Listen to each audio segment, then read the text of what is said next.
Swayam Prabha. Digital India. Educated India.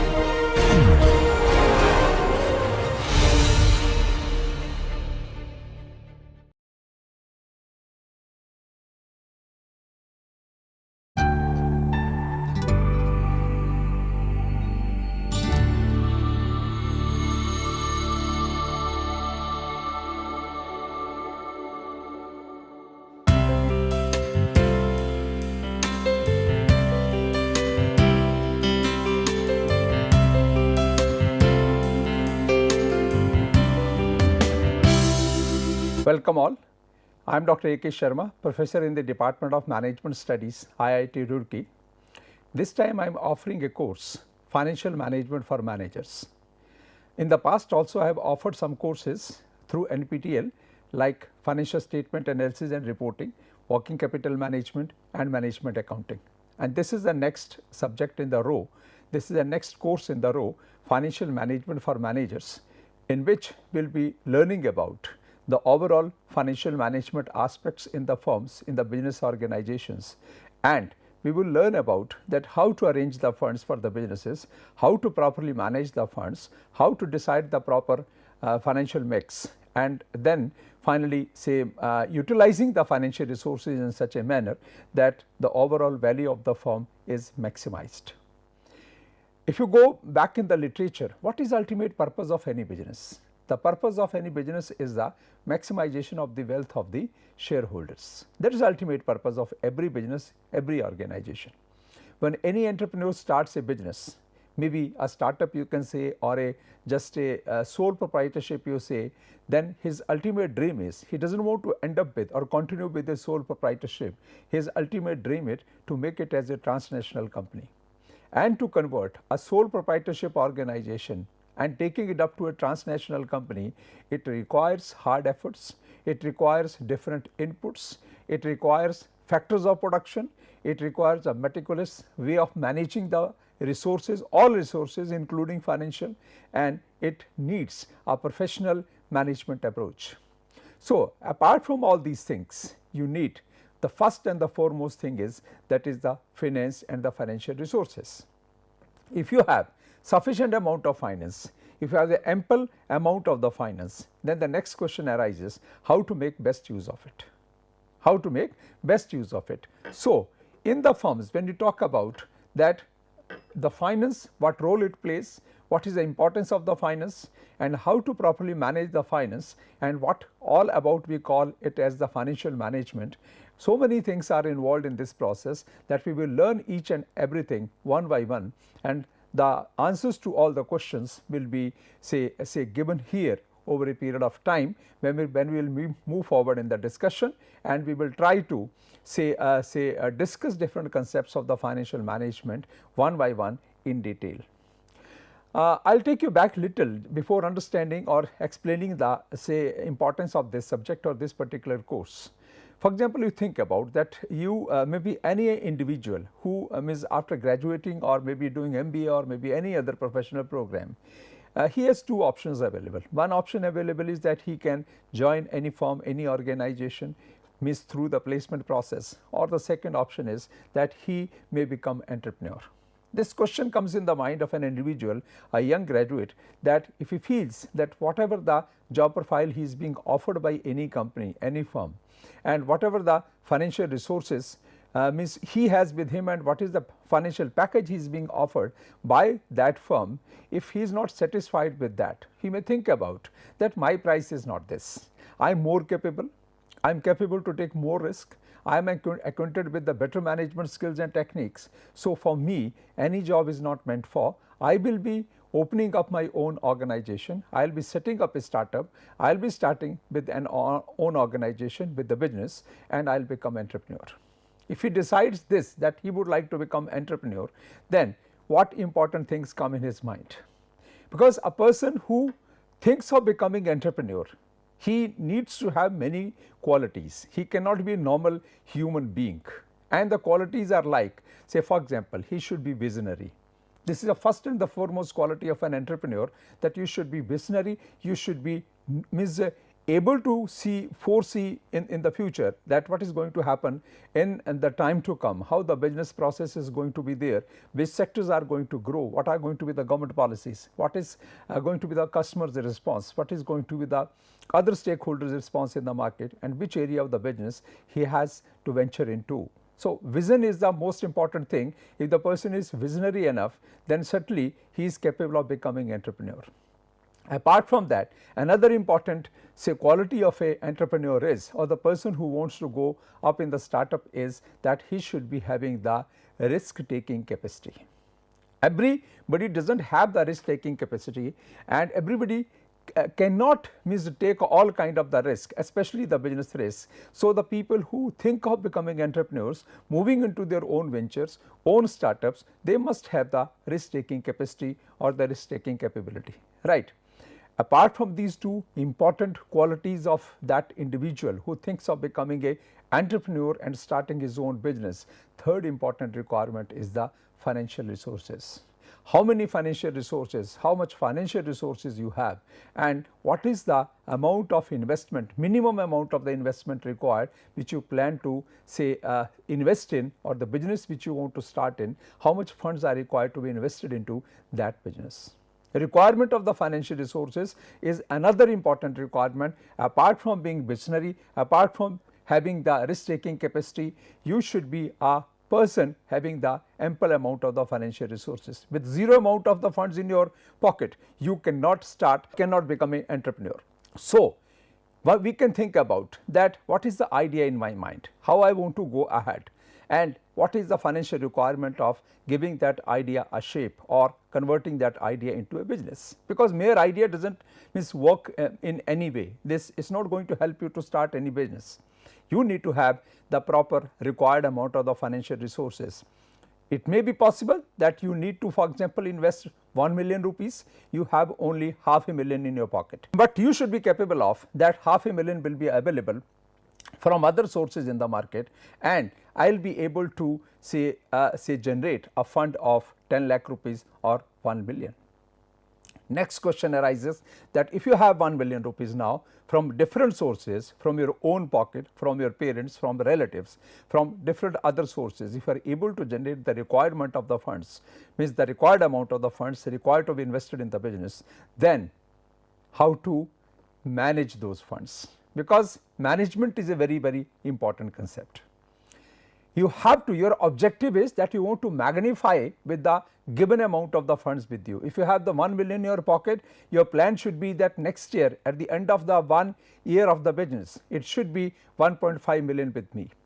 But it may not be possible, because initially when we start a business, initially we have the gestation period for that, we incur some losses some period of time, initial 2 to 3 to 4 years even sometimes, or up to 3 years you can say, any new business can be allowed to incur the losses. We expect that the losses will be there, but at least at the end of the 3rd year or in the 4th year, the business must be reaching at the break even point.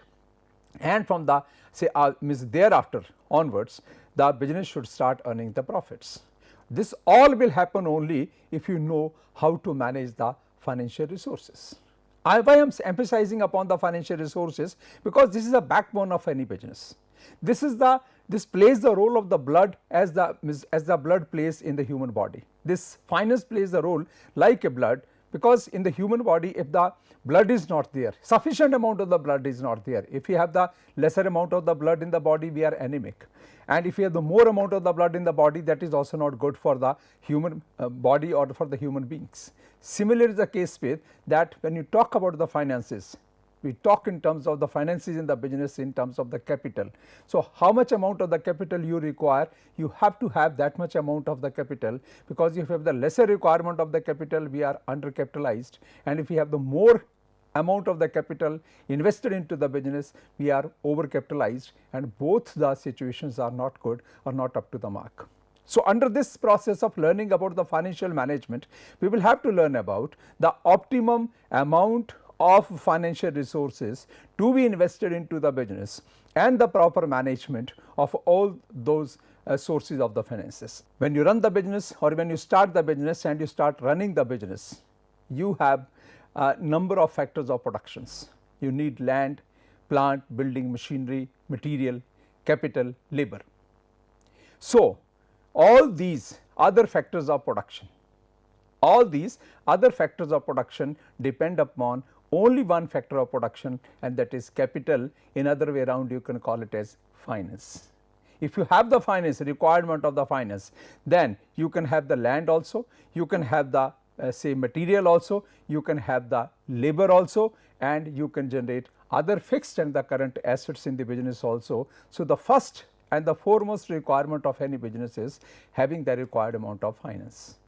Once you have the required amount of finance, you can proceed further, you can generate other factors of production, you can give your idea a shape in the form of the business and go ahead with that process and start working with your organization, with your business, with the objective that I will now magnify the say my finances, my say resources, whatever the investment I have made into the business. I will pass through all the hurdles, I will make best possible efforts, best manage my organization, and then I will achieve that means objective of converting that sole proprietorship into a partnership firm, because it is a process. First, when we start the business as a sole proprietor, we then convert that into a partnership firm, then we convert that into a private limited company, and then we convert that into a public limited company, and then the public limited company has any level. It may be a national company, it may be a international company, it may be a multinational company, or it may become a transnational company.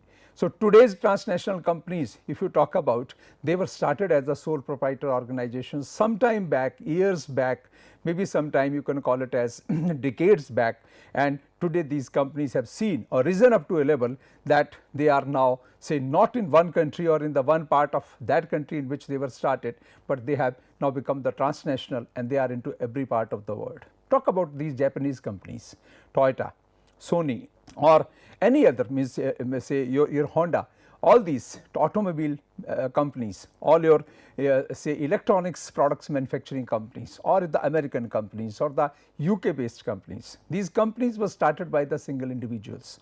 If you go back in the history of any company, you will find it that somebody started at a very small level, and today they have become transnational company, and they are serving the needs of the people in the different parts of the world. This all happens with the better and the proper management of the business, which we start as a sole proprietorship, which we start, we call it as a startup organization, and if the idea is well, if the process of the managing the resources is well, then certainly we can grow and we can achieve that dream where we want to reach, right. So, here the overall management of the business, I will emphasize upon that if you manage your finances well. In this course, we will learn about different ways, processes and means, that if you manage your finances well, if you manage your resources well, then certainly you are going to achieve your dream where you wanted to reach at one day or at the one point of time. But if the financial management of any organization is poor, then certainly whatever the other resources you have, they are not going to deliver the results, they are not going to deliver the value. So, managing your finances well, you need to create two situations in your firm, in your business, in your organization. Every organization has two important structures. One structure is called as the operating structure of the firm, second structure is called as the financial structure of the firm, right. Under the operating structure of the firm, we talk about the operations part. There, if you talk about in terms of the financial statements, we prepare two broad financial statements. One is the income statement, which has the two components, and the second statement is the say balance sheet. So, the first statement, which is income statement, it has two components, trading account and the profit and loss account, and the second statement is the balance sheet. In the trading account, we talk about the operations or the operating part of the firm, and in the say lower part, in the profit and loss account, which is the second part of the income statement, we talk about the financial structure of the firm. So, if the operating structure of the firm is good, but the financial structure of the firm is poor, it may be possible that sometimes when we start a new business, we borrow the funds from such sources which are very, very expensive. The rate of interest we are paying to these sources is very high, and sometime whatever the revenue we are earning, larger part of that is spent only on servicing that debt or the funds generated from those sources, right. It may be possible in the beginning because your idea is new, your business is new, your concept is new, your even the firm as a startup is new. Many established financial sources may not be ready to come forward. You cannot start the equity, means you cannot issue the equity capital in the beginning of your business. Even you go to the bank and you start borrowing, or you ask for borrowing some money from the bank to start your business. Bank will not take any kind of the risk because you are just a beginner in the business. You have not proven your potential in the market, so you may not get the funds from the bank also. Even you go to your friends, your relatives, and you ask for the money for that, it may be possible that sometime they have a doubt in their mind that this is a new concept, this is a new idea, this person is going to start the business for the first time, he is very young. So, it may be possible that the business does not grow well and it may collapse before it has started growing. There are kind of this kind of apprehensions are there in the mind of everybody. So, your relative, your friends, even your parents are not ready to support you, but your conviction and your faith in yourself, it gives you say the feeling that I should go ahead. So, there in that case you end up generating the funds from the very expensive sources. For example, you go to the venture capitalist, or you raise the funds from such other sources, maybe from the angel investors, which are very expensive. Sometimes the interest goes up to 40-45% also. So, what happens when you raise the funds from such kind of very expensive sources, financial structure of the firm becomes weak. But if your operating structure is good, means if your idea is good, and you know that I am sure about that if I start generating this service and rendering this service to the people in the market, certainly there is a market and there will be the buyers for that. Or if you start manufacturing some product and start distributing in the market, you should be sure about that yes, there will be the people who will start liking my product, and certainly I will generate market for my product. Then that is your confidence. And if the operating structure means that is the manufacturing process and the product or service which we are generating out of it, if it is very good and acceptable to the people, so you can say your operating structure is very strong. Means certainly the operating structure of the firm is very strong, and slowly and steadily your weak financial structure, that the expensive financial resources which you have invested in the business, you would be able to replace those resources with the cheaper and the say affordable financial resources. So, this all depends upon how well we manage our organization, how well we manage the firms, and which direction we give it to, because first and the foremost requirement of starting and growing with any business is the finance, and the proper financial management is the beginning of any good business. This is a prerequisite that you should be knowing that finance is very scarce source. I should be learning about managing it very carefully, meticulously, so that my business grows and the ultimate objective of maximization of the value of the firm I am able to achieve, right.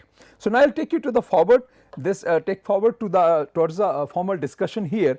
And when we talk about the different important parts, that what we are going to learn about in this subject, we will be talking about certain things like say this is an introductory lecture, and I am say just trying to build the foundation about this subject and this particular course, finance and the financial management. So, ultimately we are going to learn about the finance and the financial management as a whole, which is very important for any business manager, or particularly people are dealing in the say finance and accounting department of any organization, and especially for the CFOs, right.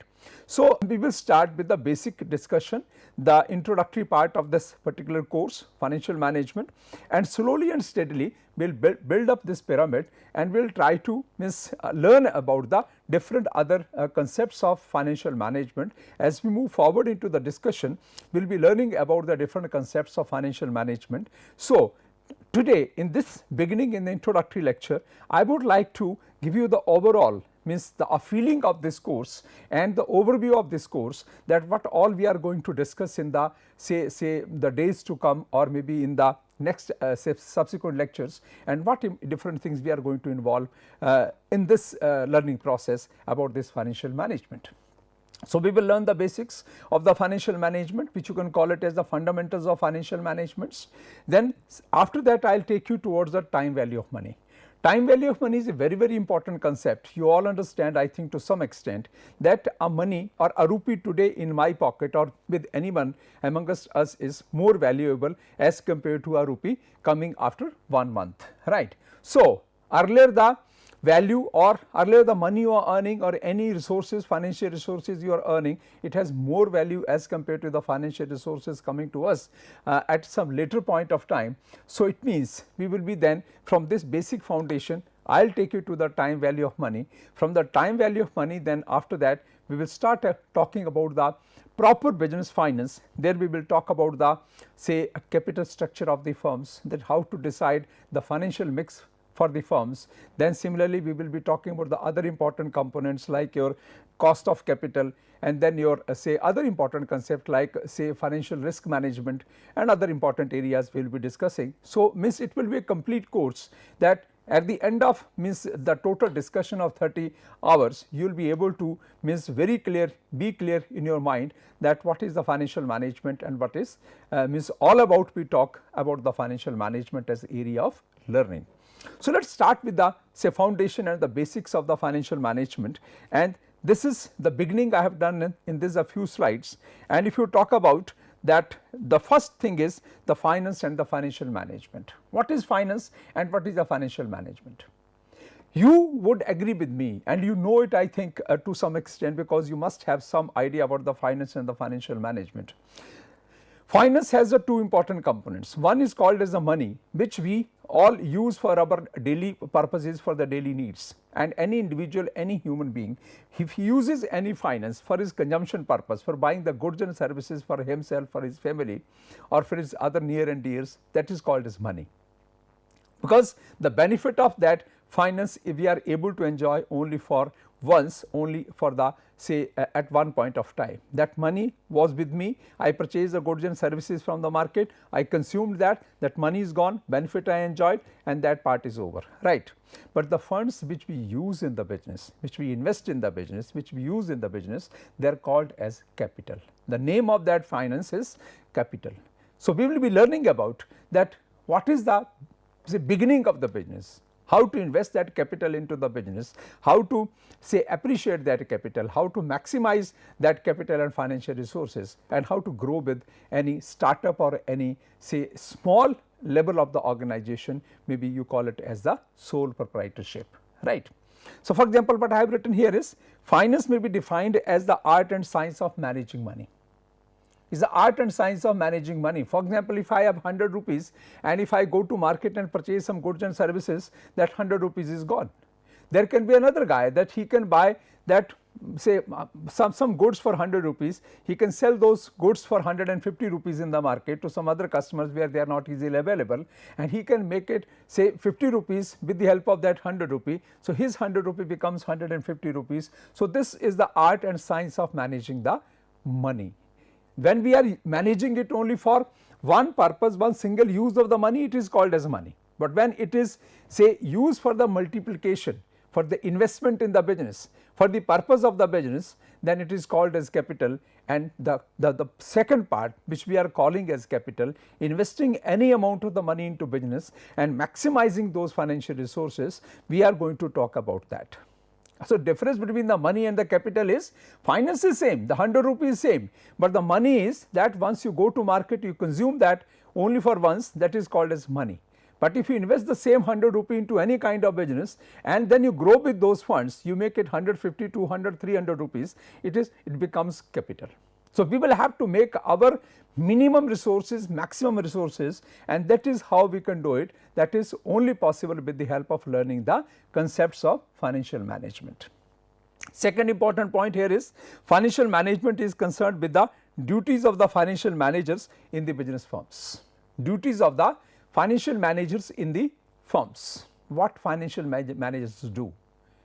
You would agree with me that every firm has the different departments. An organization may be a small, big or medium sized organization that is divided into different departments, and every department is doing a different kind of the functions, they are performing different kind of jobs, different kind of functions. We have, for example, the purchase department. They purchase raw material, different kind of raw material. Their job is to seek the requirement from the production department and purchase the best quality of the material at the very competitive prices. So, that is the only function of the purchase department. They place the orders, they receive the material, they take the material to the warehouse, and finally, the material is available with us all the times. Then the another department is the production department. Production department's job is converting the raw material into finished product and then passing it on to the warehouse, and partly even from the plant some material goes to the market. So, we have the production department. Once the production is over, after that we have the marketing department. Marketing department has two broad functions. They have the say advertising function also, and they have the sales and distribution function also. So, they are largely, their major chunk of operations is involved into sales and distribution of the product, but at the same time they keep on advertising the product, having the feel of the market, knowing about the customer requirements, and giving the feedback back to the firm or to the production department, so that the product and services can be modified as per the requirements of the customers in the market. So, that is the job of the marketing department, right. Then after that we have the after sales service department. So, means once we sell the product in the market, it requires after sales service. So, we have the after sales service department in the firm, whose job is to keep the people or our customers satisfied. In between there is one department which is called as finance department, accounting and finance department. There are other departments also, for example, human resource department, HR department, they deal with the total human resources and taking care of all the human resources, hiring of the people, properly managing those resources within the firm, and then taking care of all their financial and physical requirements. So, there is HR department also.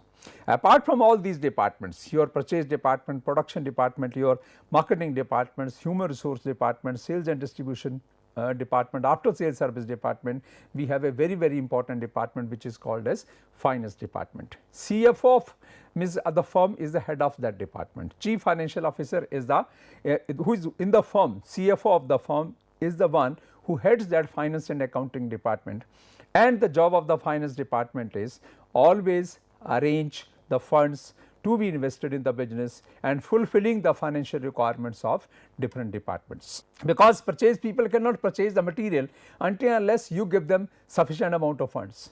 Production people cannot produce if you provide them different inputs, and different inputs come from the market and they need funds.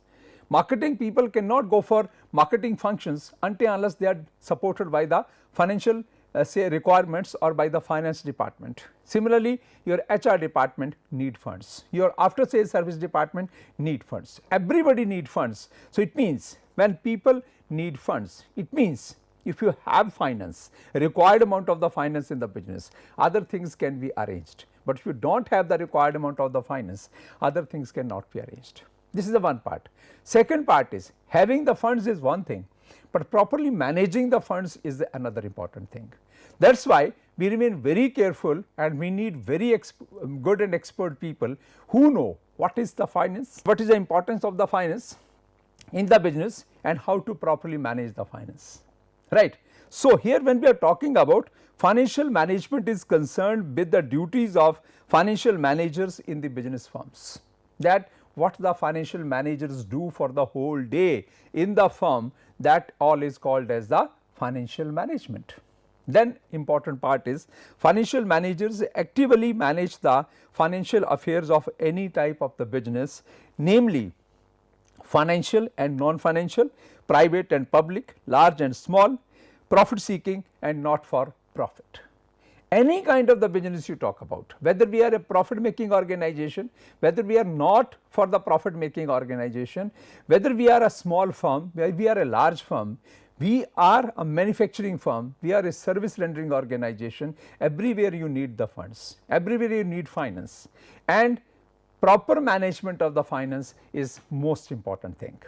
If you are not managing your finances properly, even maybe a firm having the ample amount of the resources may become insolvent, or if you are managing your finances properly, then even a firm starting the business from very smallest micro level can become a transnational company. So, it all depends upon that how well we manage our funds and how well we perform the financial management functions and how active and professionally managed your finance department is. So, we will have to give more importance to the finance, because if the finances are properly managed, nicely managed, then the other departments can automatically be, but if the funds are not managed, then certainly other things cannot happen. So, it means finance is equally important for all kind of the organizations, even for the profit making organizations, even for the firms who are not for the profit, right. So, it means you can understand now the slowly and steadily the importance of finance. Now, in this part we are going to talk about financial decision areas. We are going to talk about financial decision areas. I have laid down here 6 important points and the 6 important financial decision areas, and this all we will be talking about till this say end of the discussion for the 30 hours in this course, right.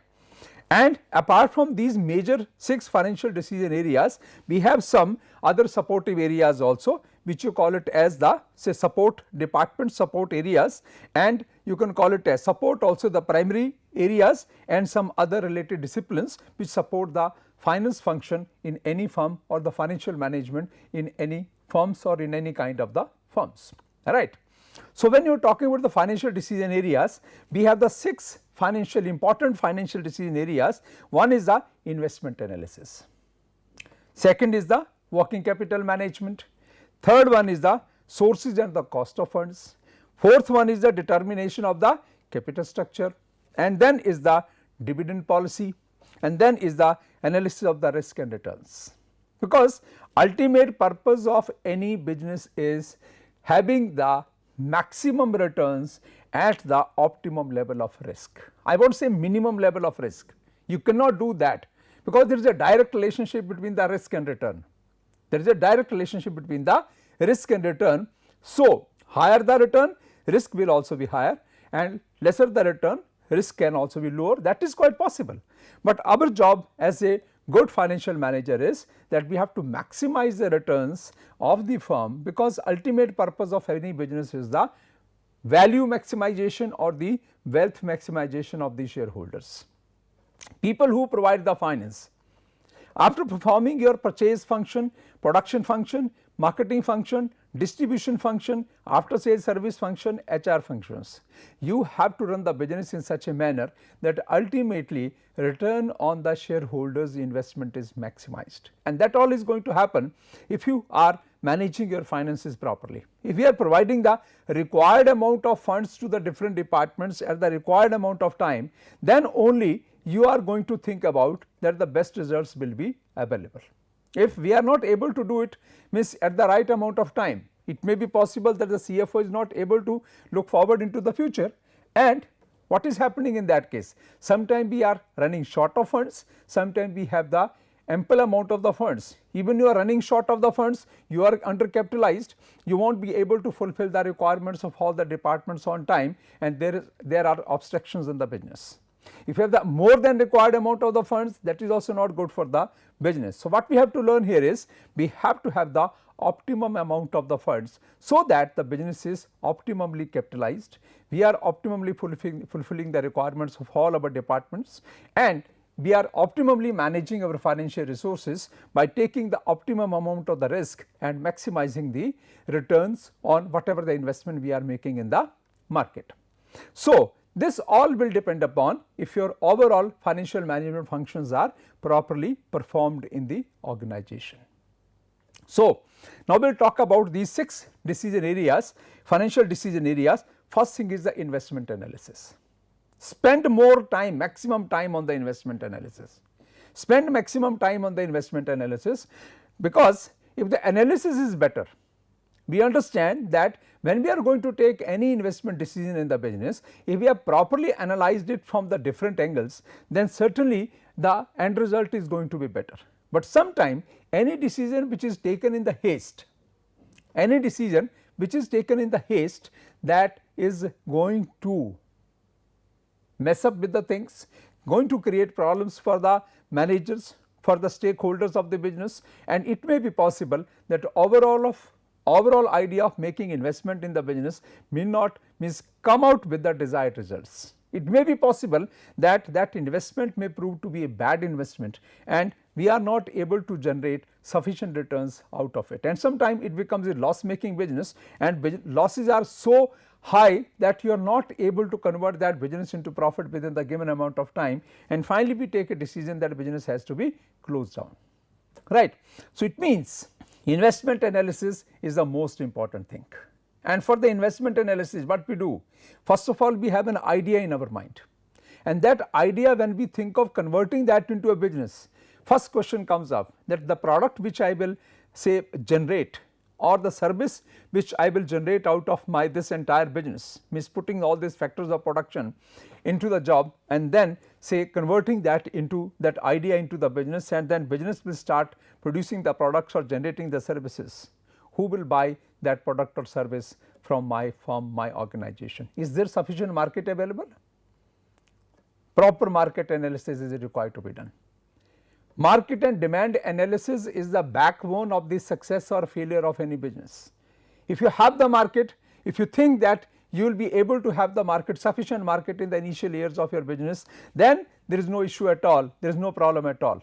But if the market is not there or the market analysis has not been properly done, in that case what happens? That we manufacture the product, and when we go with that product in the market, we do not find the buyers in the market.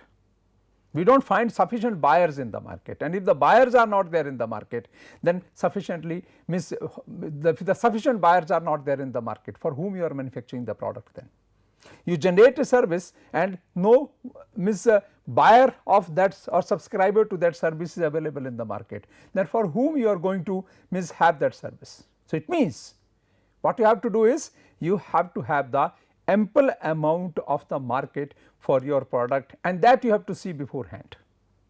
That you have to see beforehand, that when you start manufacturing the product, you have to think about that is there sufficient market for that. So, every investment analysis starts with the market and demand analysis, right.